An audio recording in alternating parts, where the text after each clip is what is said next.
Ẹ kúlé o gbogbo ẹ̀yin bàbá àti mọ̀mọ́, ẹ̀gbọ́n àti àbúrò tẹ́ ń gbọ́ mi nínú ilé àbí lẹ́nu iṣẹ́. Mo kí yín kú àbọ̀ sí ìpalẹ̀mọ́ ẹ̀kọ́ ilé ẹ̀kọ́ ọjọ́ ìsinmi wa fún ti ọ̀sẹ̀ yìí. Fún gbogbo àwa ìjọ Ọlọ́run tí à ń tẹ̀lé ìlànà ilé ẹ̀kọ́ ọjọ́ ìsinmi gbogbogbò tí onírúurú ìjọ ń lò káàkiri gbogbo àgbáyé bí ìjọ onítẹ̀bọmi ní Nàìjíríà lábẹ́ ẹ̀ka ẹ̀kọ́ ìjọ náà. Orí ọ̀rọ̀ tí à ń kẹ́kọ̀ọ́ lé lórí lọ́sẹ̀ yìí òun ni àgọ́ ara wa jẹ́ ti Ọlọ́run. A tún lè ní àgọ́ ara wa yìí tọlọ́run ni. Àgọ́ ara wa jẹ́ ti Ọlọ́run. Àgọ́ ara wa yìí ti Ọlọ́run ni. À ń sì lọ kẹ́kọ̀ọ́ nínú ìwé Kọ́ríńtì kínní orí 6 ẹsẹ̀ 12 sí 13. Ẹsẹ̀ 18 sí 20 láti lọ kẹ́kọ̀ọ́. Kọ́ríńtì kínní orí 6 ẹsẹ̀ 12 sí 13 àti ẹsẹ̀ 18 sí 20. Ibẹ̀ ni ẹ̀kọ́ wa tọ̀sẹ̀ yìí ló dálé lórí.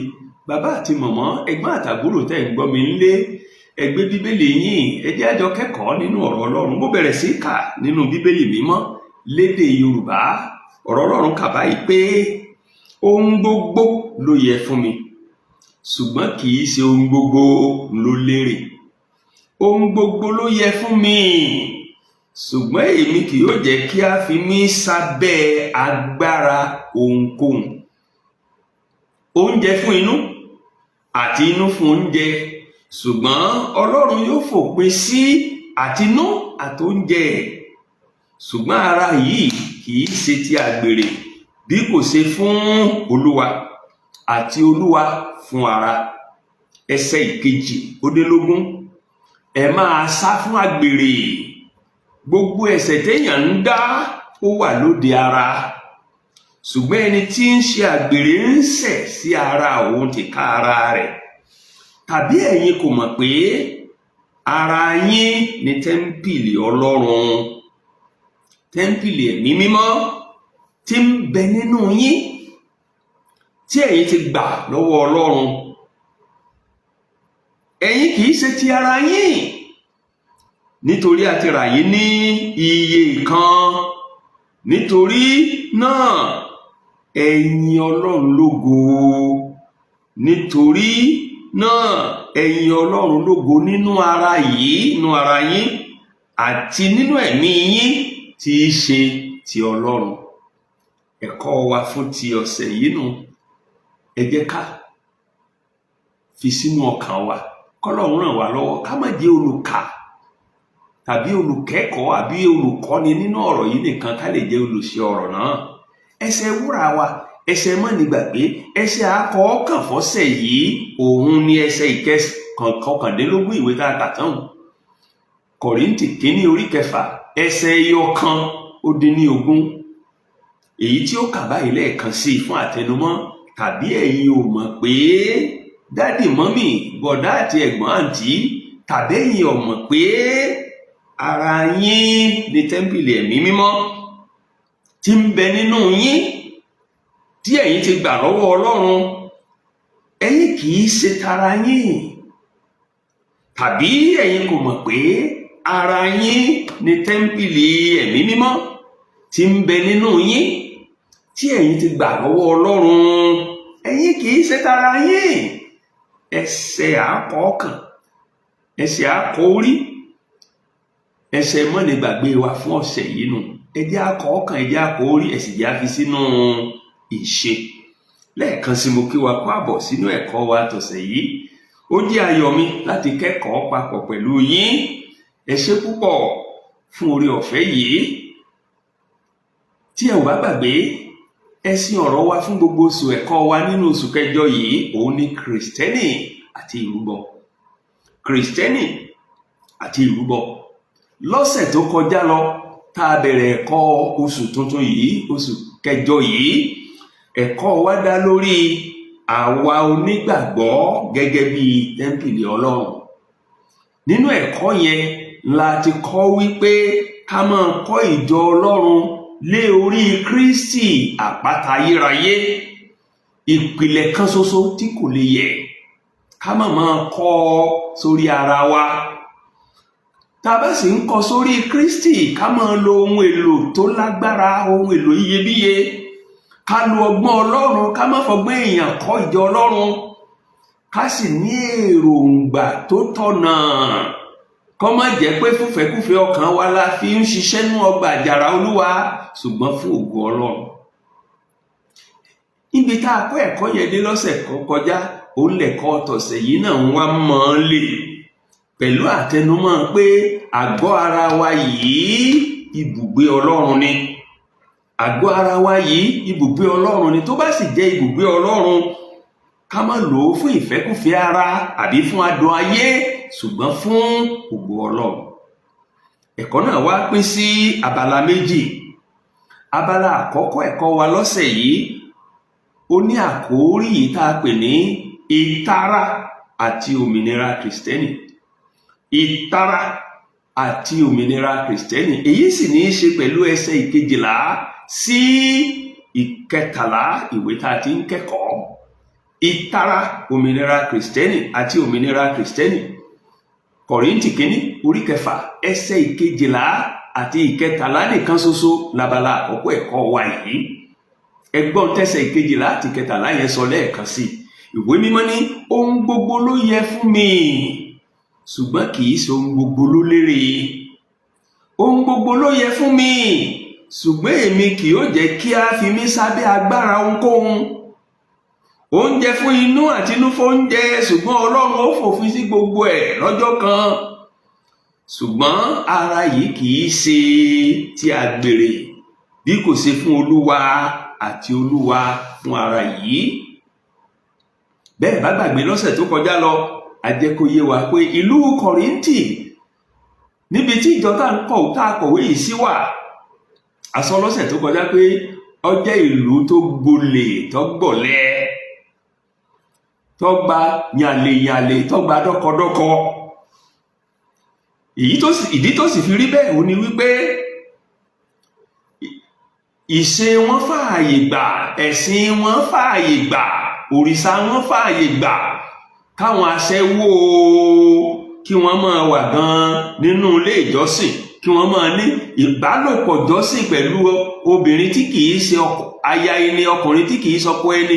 Ìbálòpọ̀ jọ́sìn fún òòṣà ó wà nínú ìṣe wọn. Torí náà ìlú Kọ́ríńtì jẹ́ ìlú tó fààyè gbà ṣekúṣe àtìfẹ́kúfẹ́ láàrin ọkùnrin sọ́kùnrin àtobìnrin sóbìnrin, àtọkùnrin sọ́kùnrin, àtobìn olóbìn sọ́kùnrin ọlọ́kùnrin, àtọkùnrin ọlọ́kùnrin sóbìn olóbìn. Ṣùgbọ́n Paul Àpọ́stélì nínú ẹ̀kọ́ yìí ó fi yé wa pé níwà táwa ti gba Jésù lólúwa àti olùgbàlà wa, a gbọ́dọ̀ yàtọ̀ nínú àwùjọ tá a bá wà. Yàtọ̀ fún èyí, a tún rí pé ìjọ Kọ́ríńtì ó jẹ́ ìjọ tó tún ń ṣe àṣìtúmọ̀ òmìnira Kristẹni. Wọ́n ń túmọ̀ òmìnira tí Kristi fún wa, wọ́n ń túmọ̀ rẹ̀ sódì.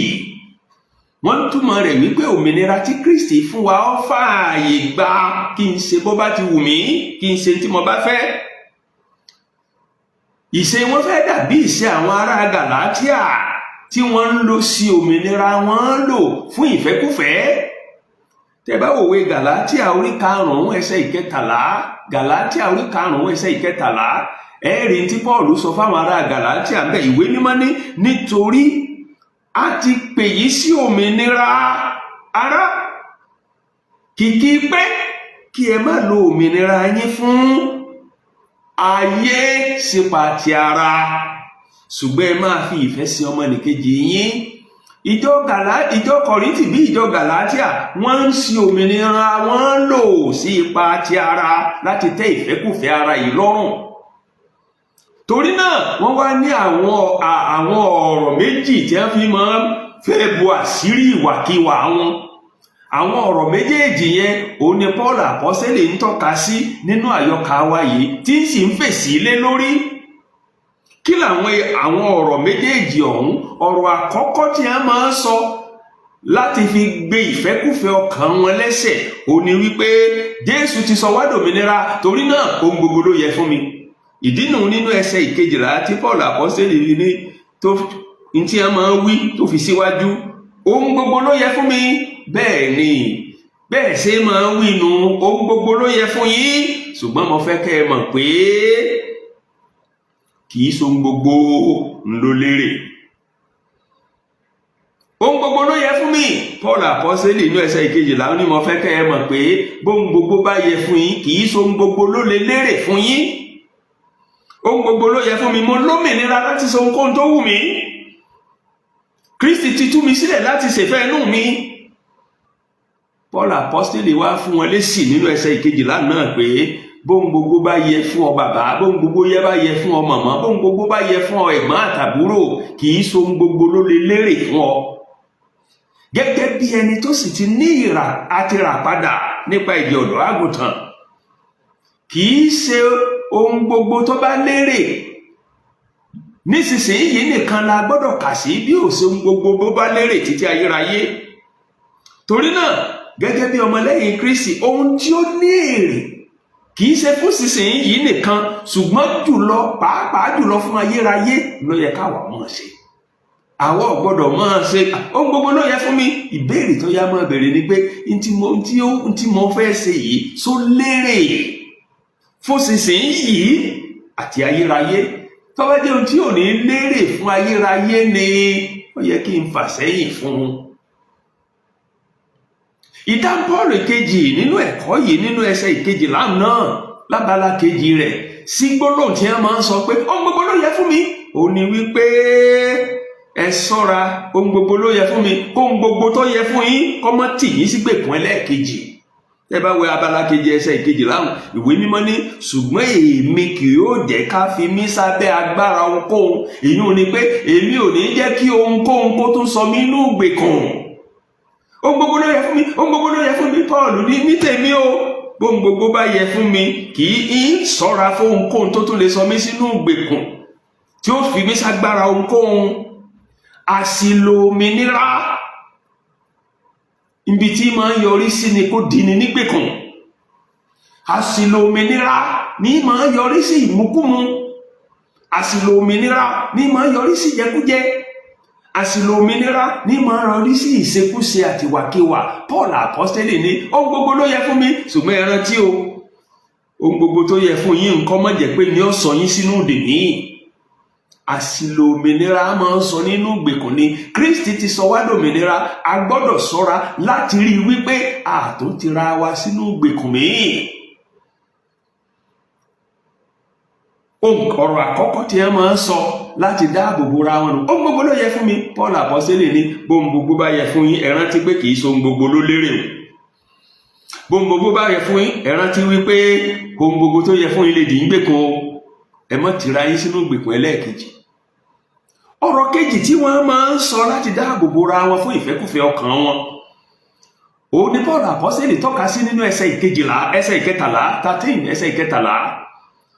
Wọ́n á máa wípé oúnjẹ fún inú àti ní fún oúnjẹ, ṣùgbọ́n Olúwa yóò fòpin sí inú àti oúnjẹ. Kí lèyí túmọ̀ sí? Ìtí wọ́n ń sọ ni pé ara yìí yóò kúkú kú, wọn ó bò mọ́lẹ̀ ni, ẹjẹ́ á fi ṣe gbogbo tá a bá fẹ́ ṣe ní ìsìn. Ṣùgbọ́n Paul apọ́sítélì rán wọn létí wípé àgọ́ ara wa yìí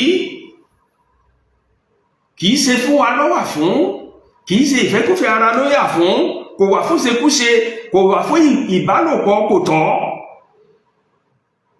ṣùgbọ́n ti Ọlọ́run ni. Tẹ́ ẹ bá wo abala kejì ẹsẹ̀ ìkẹtàlá, Paul apọ́sítélì ní ṣùgbọ́n ara yìí kì í ṣe fágbèrè bí kò ṣe fún Olúwa, àti Olúwa fún ara. Torí náà oúnjẹ fún inú fún oúnjẹ, àfòfin gbogbo ẹ̀ lọ́jọ́ kan. Ẹ mọ̀ sí lò. Lóòótọ́ ara yìí ara kíkú ni yóò kú lóòótọ́, ṣùgbọ́n ẹ gbà pé ní kíkú láàyè tí Ọlọ́run ni. Ọlọ́run ló ṣẹ̀dá àbálòpọ̀. Ńgbò sì ṣẹ̀dá rẹ̀ ó fi kọ́kọ́rọ́ sí, kọ́kọ́rọ́ tó fi sí onígbéyàwó. Nínú ìgbéyàwó nìkan l'Olúwa fi sí, kì í ṣe ṣáájú ìgbéyàwó àbí lóde ìgbéyàwó. Ìbálòpọ̀ ṣáájú ìgbéyàwó tàbí ní ẹ̀yìn ìgbéyàwó, lóde ìgbéyàwó, àṣìṣe ni, ó sì lè panirun. àgọ́ ara wa yìí ní yíyè àti ní kíkú tọlọ́run ni. Nítorí náà Paul apostole ń pe gbogbo àwọn onígbàgbọ́ Kọ́ríńtì bí sì ti ń pè wọ́n gbà ní ń pe àwa náà ní ìsìn láti jáwọ́ nú àpọ̀ntí ọ̀yọ́ ká gbómi lákaná, láti jáwọ́ nínú ṣíṣe àṣìlò òmìnira fún ìṣekúṣe fún ìfẹ́kúfẹ́ ọkàn wa, láti sá fún àgbèrè àti ìfẹ́kúfẹ́ rẹ̀, torí ara yìí tí Olúwa ní fi ṣe. Olúwa ń bẹ fún ara náà sì ní jẹ́ ti Olúwa. Gẹ́gẹ́ bí ẹni tí a ti rà padà, ẹni ìràpadà bàbá àti màmá gbọ́dọ̀ jọ̀wọ́ gbogbo ẹ̀yà ara rẹ̀ yìí fún Olúwa. Ìdí orí ọ̀rọ̀ wa nu, gbogbo ẹ̀yà ara wa ti Olúwa ni. Ibi tábàlà àkọ́kọ́ ẹ̀kọ́ wa ti tẹnubodò tó mú mi nù, tó sì sún wa síwájú sábàlà kejì tá a pè àpèlé rẹ̀ ní àyà ọ́ sọ́tọ̀. Dádì àti mọ́mì, àyà yín sọ́tọ̀. Bọ̀dá àti àǹtí, àyà yín sọ́tọ̀. Eléyìí ní í ṣe pẹ̀lú ẹsẹ̀ ìkejìdínlógún, ìkọkàndínlógún àti 20 ìwé tá a ti ń kẹ́kọ̀ọ́ yìí. Ṣé Bíbélì yín wà lọ́wọ́ yín? Ẹ jẹ́ àjọjọ ká Kọ́ríńtì kínní orí 6 ẹsẹ̀ ìkejìdínlógún, ìkọkàndínlógún àti 20. Ìwé mímọ́ kà báyìí pé ẹ máa sá fún àgbèrè. Gbogbo ẹ̀ṣẹ̀ téèyàn ń dá lóde ara ni, ṣùgbọ́n ẹni tí ó bá ń ṣe àgbèrè ń ṣe sí ọkàn òun tìkára rẹ̀, ó ń ṣe sí ara òun tìkára rẹ̀. Tàbí ẹ̀yin kò mọ̀ ni pé ara yín yìí ni tẹ́ḿpìlì ẹ̀mí mímọ́ tí ń bẹ nínú yín, tí ẹ̀yin gbà, tí ẹ ti gbà lọ́wọ́ Ọlọ́run. Ẹ̀yin kì í ṣe tara yín, nítorí a ti yà ní iye kan. Nítorí náà ẹ yìn Ọlọ́run lógo nínú ara yín àti nínú ẹ̀mí yín tí í ṣe ti Ọlọ́run. Ẹsẹ̀ mẹ́tẹ̀ẹ̀ta tí abala kejì ẹ̀kọ́ wa yìí gbára lénu. Kí ni Paul apostole sọ ń bí? Lẹ́yìn tí Paul apostole ti gbé ìsọkúsọ àwọn ará Kọ́ríńtì sẹ́gbẹ́ kan, kí ni ìsọkúsọ náà tẹ́ ẹ bá gbàgbé? Àkọ́kọ́ ni pé ohun tó bá wù mí mo lè fara mi ṣe. Ìkejì ni pé oúnjẹ fún inú fún oúnjẹ, gbogbo ẹ̀ yóò kúnjọ́ kan. Lẹ́yìn tí Paul apostole ti fi jẹ́ kó yé wọn pé ohun gbogbo ni mo lè ṣe, tó ti jẹ́ ó yé wọn pé lóòótọ́ ohun gbogbo ló lè ṣe, ṣùgbọ́n kì í ṣe ohun gbogbo ló lérè. Yes, ohun gbogbo ló lè ṣe o, ṣùgbọ́n kì í ṣe ohun gbogbo ni yóò jẹ́ kó ọmọ wà lómìnira lọ títí. Àwọn nǹkan mìíràn wà tó lè sọ sínú ìgbèkùn, ṣọ́ra sí. Lẹ́yìn tó ti gbé sẹ́gbẹ́ kan, tó ti fún wọn ní ìdáhùn tó tọ̀nà sí ìsọkúsọ tí a ń sọ láti dáàbò bo ra wọn fún ìfẹ́kúfẹ́ ọkàn wọn, ní abala kejì yìí Paul apostole ó wá ń gba àwọn onígbàgbọ́ Kọ́ríńtì níyànjú àti gbogbo wa lónìí láti sá fún àgbèrè. Tẹ́ bá wo ẹsẹ̀ kejìdínlógún tí ẹ̀kọ́ wa ti bẹ̀rẹ̀, ó ní ẹ máa sá fún àgbèrè, torí iná ajónirun ni. Láti sá ó ní láti fẹsẹ̀ fẹ́, láti sá ó ní láti fi régé, láti sá ó ní láti tẹsẹ̀ mọ́rìn, láti sá sábẹ́ ààbò. Ẹnìkan sì wà nínú ìwé mímọ́ tó fàpẹẹrẹ yìí hàn wá dáadáa. Ta lolúwa rẹ̀? Jósẹ́fù ni. Tẹ́ ẹ bá gbàgbé nínú ìwé Jẹ́nẹ́sísì orí 1:39 ẹsẹ̀ 11 sí 12. Ìyàwó ọ̀gá rẹ̀ Pọ́tífà, ìyàwó Pọ́tífà ń tí ń wá gbogbo ọ̀nà pé kí Jósẹ́fù bóun sùn tí ò tí ì rí, ṣùgbọ́n lọ́jọ́ kan báyìí lọ ká Jósẹ́fù mọ́nú yàrá, kò sì sáwọn èèyàn yòókù lé, ló bá di aṣọ Jósẹ́fù mú. Lónìí o gbọ́dọ̀ sùn tì mí.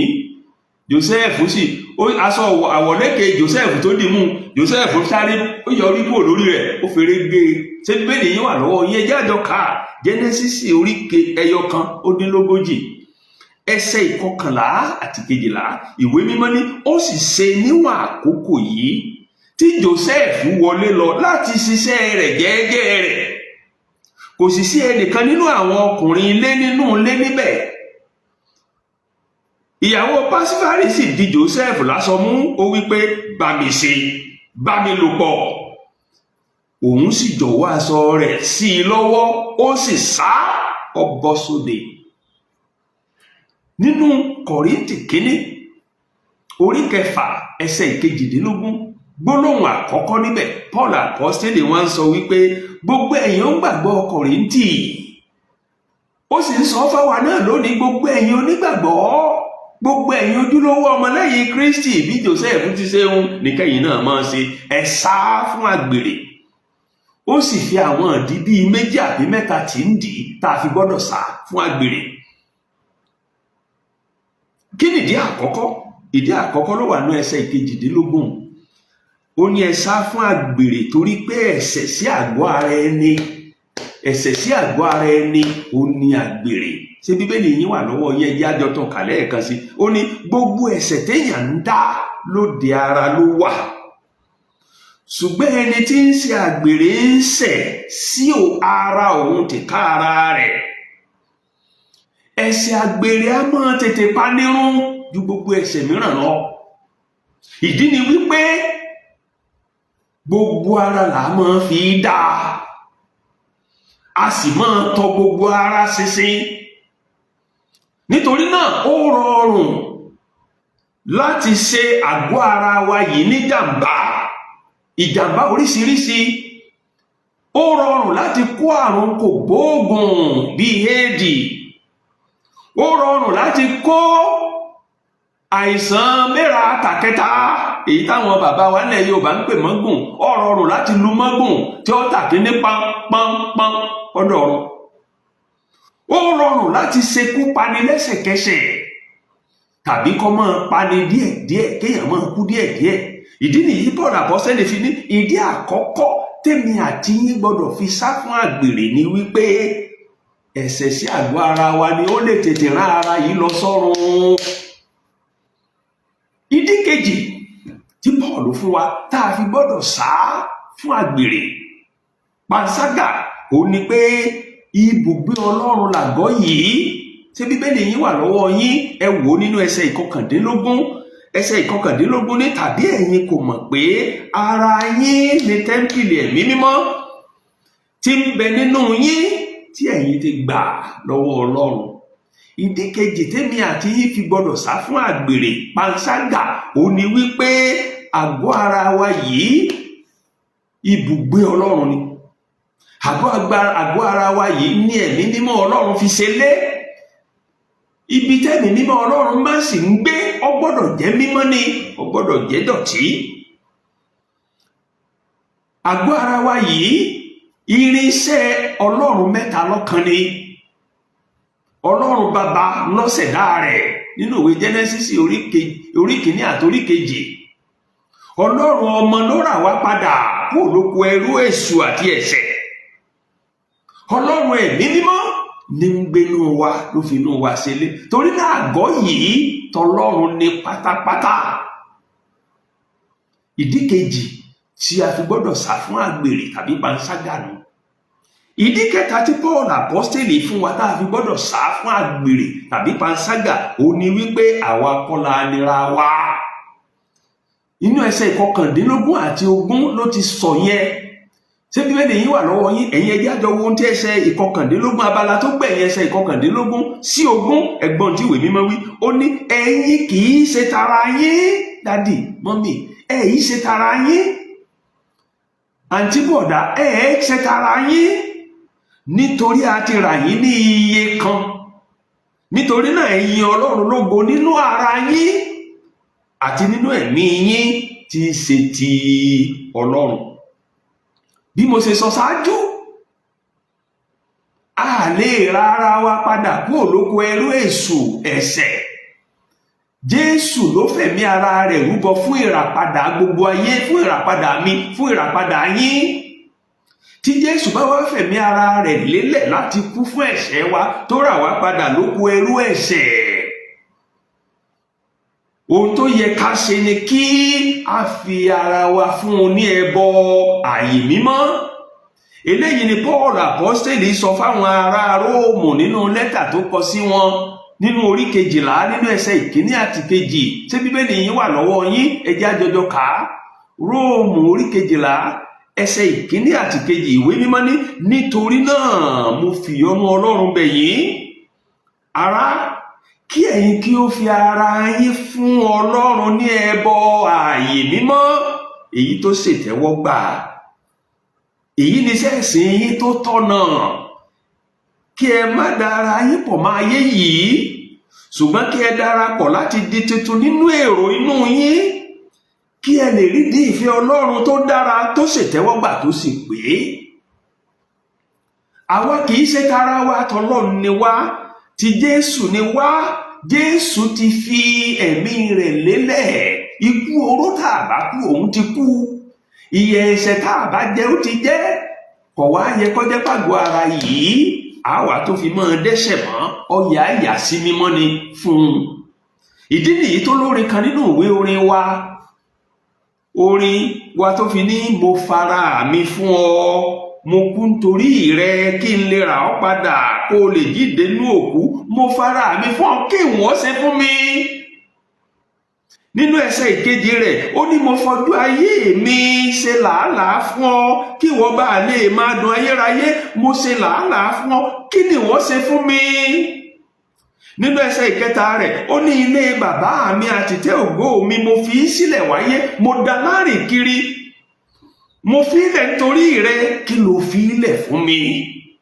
Ẹsẹ̀ ìkẹrin rẹ̀ ó ní mo jìyà pọ̀ fún ọ tí ẹnu yìí ò lè sọ, mo jìjàkadì ńlá torí ìgbàlà rẹ, mo jìyà pọ̀ fún ọ, kí ló dé tí wo lè jìyà fún mi tó lè fara rẹ fún mi.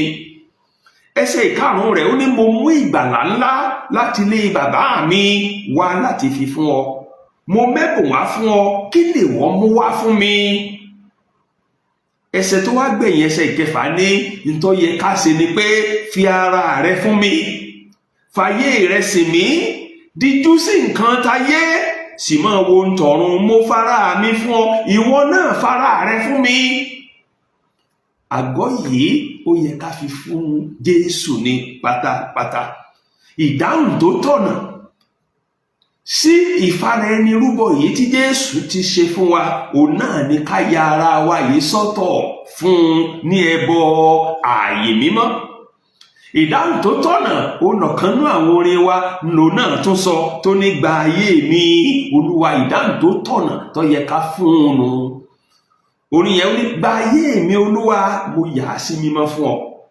Gba gbogbo àkókò mi kí wọ́n kún fún ìyìn rẹ nìkan ṣoṣo. Ẹsẹ̀ ìkejì rẹ̀ ní gba ọwọ́ mi kó sì jẹ́ kí n máa lò ó fúnfẹ́ rẹ. Gba ẹsẹ̀ mi yìí, ẹsẹ̀ mi méjèèjì, kó o sì jẹ́ kí wọ́n máa sáré fún ọ. Ẹsẹ̀ ìkẹta rẹ̀ ní gba ohùn mi, jẹ́ kí wọ́n máa kọrin fọ́ba mi títí.